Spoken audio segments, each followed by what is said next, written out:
The arrival of the Storm Shadow cruise missile has rapidly boosted Ukraine's warfaring abilities. Defense Minister Oleksei Reznikov even attested the Storm Shadow had a 100% efficiency rate, saying every target was also a hit. On June 12th, Russian Major General SERGEY GORYACHEV was apparently killed by a Storm Shadow strike in Zaporizhia Oblast in light of the ongoing counter-offensive. That's not enough. With the stated goal being the recapturing and reintegration of all of its territories, Ukraine is continuing to look to the west to provide it with more long-range missile systems to defend its territories. Welcome to Talking Tactics, where this week it's all about the Storm Shadow and other long-range missile systems and why Ukraine is so desperately seeking them. The Franco-British, attention full name, Storm Shadow or SCALP EG is manufactured by the defense company MBDA, a specialist in guided weapons. Although the Storm Shadow is often described as a long-range missile, the term is a little misleading.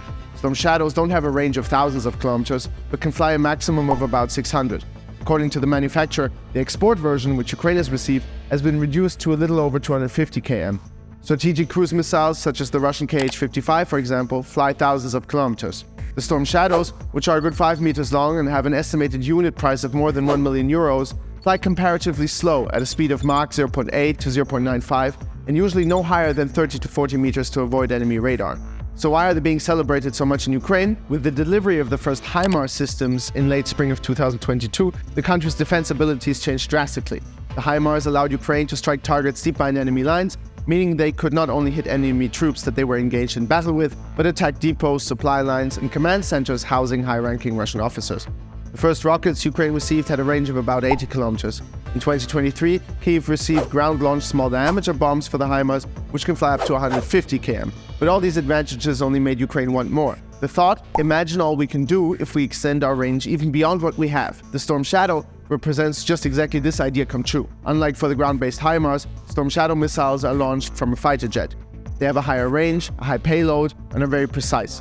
Also, the Storm Shadow has a bunker-busting two-stage warhead. Very simple terms, the so-called precursor charge blows a hole into whatever structure it's hitting. The so-called follow-through bomb goes into the hole and detonates inside. It's a bit surprising actually how good these missiles have come to use, since they were never built to be launched via Soviet-era jets. But evidently, Ukraine has found some technical adaptations allowing the Storm Shadow to be launched via Su-24 fighter jet. British Defense Minister Ben Wallace was gifted a photo with the missile attached to a Ukrainian plane. But weapons that hit precise targets need to be fed with precise data, collected from reconnaissance beforehand, but also precise data while launching. Whether we are talking about a ground-based system like the HIMARS or airborne missiles like the Storm Shadow, it's the same. This and the fact that the Storm Shadow should be more compatible with Western jets are two reasons why the arrival of these jets cannot happen soon enough. So, will the Storm Shadow act as an accelerator for the delivery of Western planes, and maybe even a door opener for further weaponry? Until now, the discussion of Western military aid to Ukraine has always followed the same pattern. Initial resistance, followed by hesitance, followed by some countries making the first step and setting precedents for the rest. It was like this with tanks, with their defense systems, with fighter jets. So, the delivery of the Storm Shadow might be just that for long-range missile systems. And there already is an ongoing debate in the USA and in Germany about the potential delivery of longer-range weaponry. For the USA, the ATACMS is a viable option, which would be giving Ukraine a range of over 300 kilometers with their HIMARS. Another option is the German-Swedish Taurus KAPD-350, which has been described as the Storm Shadow's evil twin, very similar in weight, size, shape, payload, and speed, but with a higher range. What's stopping them? A big underlying question, or let's say the reason for this hesitance, is the ability of these weapons to be used by Ukraine to hit targets on Russian soil. Basically a question of how far does the right to defend yourself go? That, of course, is a difficult question, as it has potential legal and actual consequences. Okay, at this point you could say, isn't the Russian invasion illegal? Are they not committing humanitarian crimes daily? The answer is yes, of course they are.